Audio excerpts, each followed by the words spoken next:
मधुबनी सांसद डॉक्टर अशोक यादव ने किया प्रेस कॉन्फ्रेंस। बताते चले कि लोकसभा चुनाव को लेकर के मधुबनी सांसद डॉक्टर अशोक यादव ने प्रेस कॉन्फ्रेंस का आयोजन किया।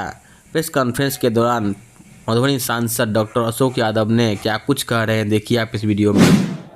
अभी आप लोगों के समक्ष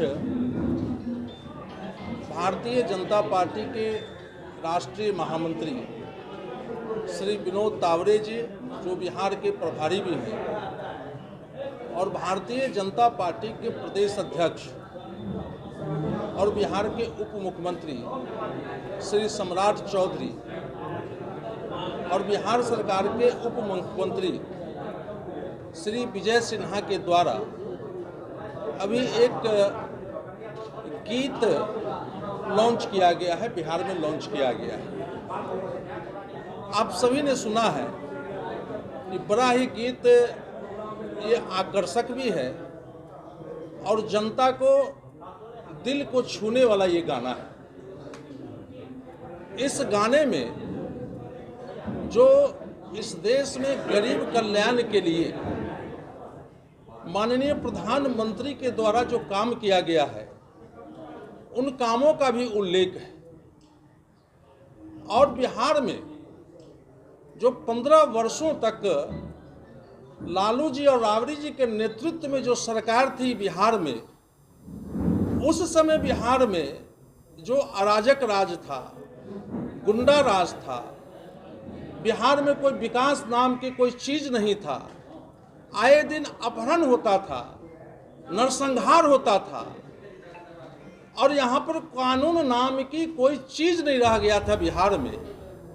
इस चीज़ को भी बिहार वासियों को याद दिलाया गया है।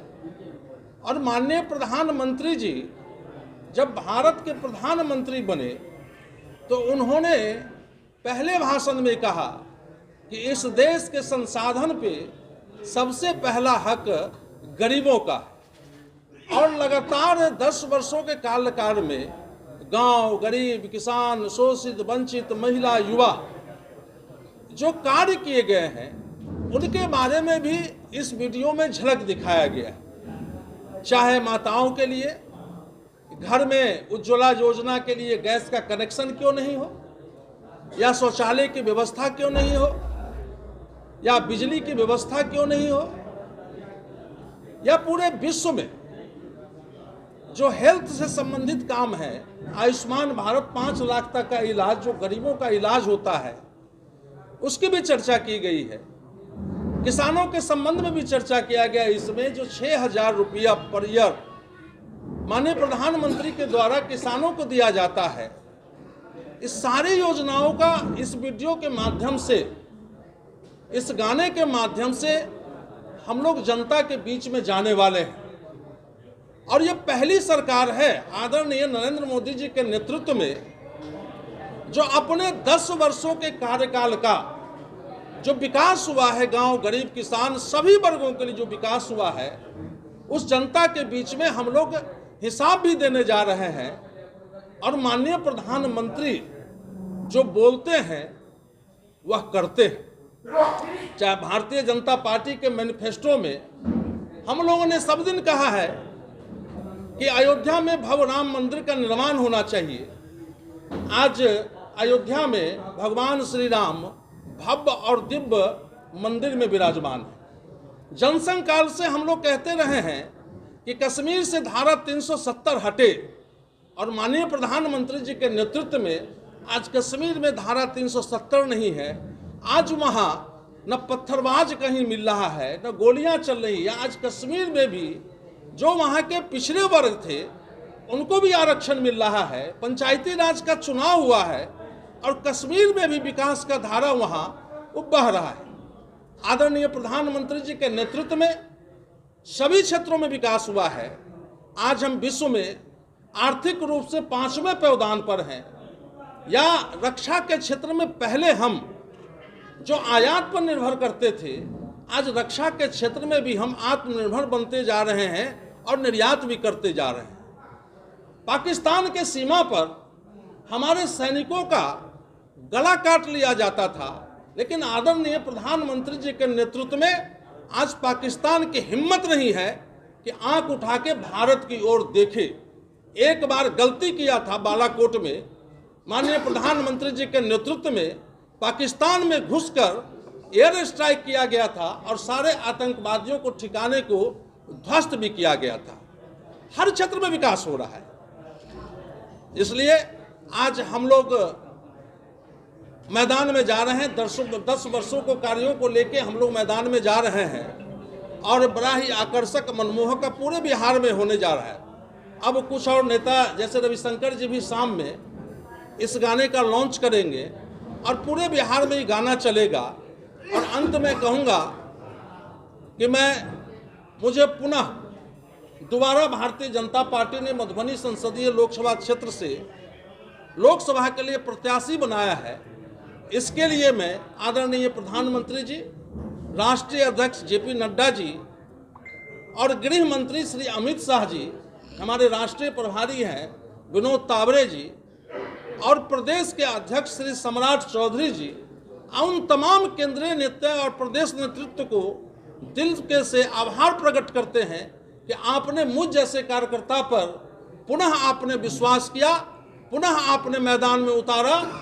हम आप लोगों के माध्यम से अपने नेताओं के आश्वस्त करना चाहते हैं कि जनता का आशीर्वाद प्राप्त है और पिछले बार मधुबनी के कार्यकर्ताओं के बल पे, मेहनत के बल पे हम पूरे बिहार में सबसे ज़्यादा वोट से जीते थे।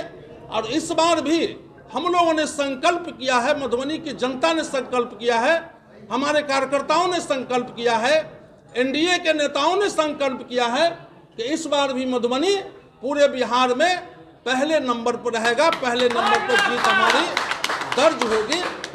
आप लोग यहाँ पर आए और हम लोगों के बीच में आप लोगों ने इस गाने को सुना, इसके लिए आप सभी मीडिया बंधुओं को हृदय से धन्यवाद देते हैं, आपके प्रति आभार प्रकट करते हैं। बहुत बहुत धन्यवाद। पिछले 5 साल में आपके द्वारा ऐसा कौन सा कार्य किया गया है जिसको लेकर आप चुनाव मैदान में जनता के बीच जाने वाले हैं? देखिए, सरकार की दृष्टि होती है, गंगा निकलती है गंगोत्री से। अगर गंगोत्री से गंदा पानी निकलना शुरू हो जाए तो गंगा को कोई साफ नहीं कर सकता है। इससे पहले जो सरकार थी केंद्र में, वहां से कोई विकास का कुछ चलता नहीं था। आदरणीय नरेंद्र मोदी जी के नेतृत्व में सरकार है और दिल्ली से जो पैसा चलती है गांव गरीब किसान के लिए, और उसमें जो काम हुआ है ये आदरणीय नरेंद्र मोदी जी के द्वारा हुआ है। और जनता जो सहयोग हमें दिया है, यहाँ से वोट चुन के हमको वहाँ भेजा है और सांसदों के बल पे वहाँ सरकार बनी है, इसलिए पूरे देश में आदरणीय प्रधानमंत्री के द्वारा ये विकास का काम हुआ है। लेकिन आप कहेंगे कुछ काम, तो आपको मधुबनी में रेलवे स्टेशन जो विश्व स्तरीय सुविधा मिलने जा रहा है। आपको देख रहे होंगे मधुबनी में भी आपका नाला का निर्माण हो रहा है, मधुबनी में बाईपास सड़क का निर्माण हो रहा है, मधुबनी में मुख्य सड़क का आप देख रहे होंगे मंदिर तक उसका निर्माण हो रहा है। हजारों करोड़ का एनएच का निर्माण हो रहा है, दरभंगा से जयनगर का लगभग 2000 करोड़ उस पर पैसे लग रहे हैं। और भी ऐसे कई हैं। आपको सैकड़ों किलोमीटर यहाँ पे प्रधानमंत्री सड़क योजना के द्वारा वहाँ पर सड़कों का निर्माण हो रहा है।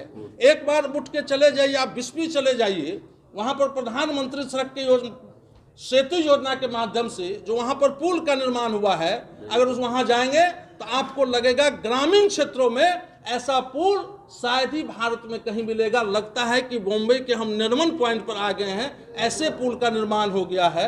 और भी ऐसे छोटे छोटे काम हैं, अगर गिनाने लगेंगे तो काफ़ी समय लगेगा। लेकिन इतना साफ है कि हमारे प्रधानमंत्री जी के हम नेतृत्व में काम कर रहे हैं। प्रधानमंत्री जी वहाँ से जो भी काम होता है प्रधानमंत्री के द्वारा सीधे आम गरीब तक पैसा जाता है। आम गरीब जो सबसे नीचे पौधान पर बैठा हुआ व्यक्ति है वह आज लाभान्वित हो रहा है। एक ही मुद्दा है विकास। आर्थिक रूप से विकास हुआ, सांस्कृतिक रूप से विकास हुआ।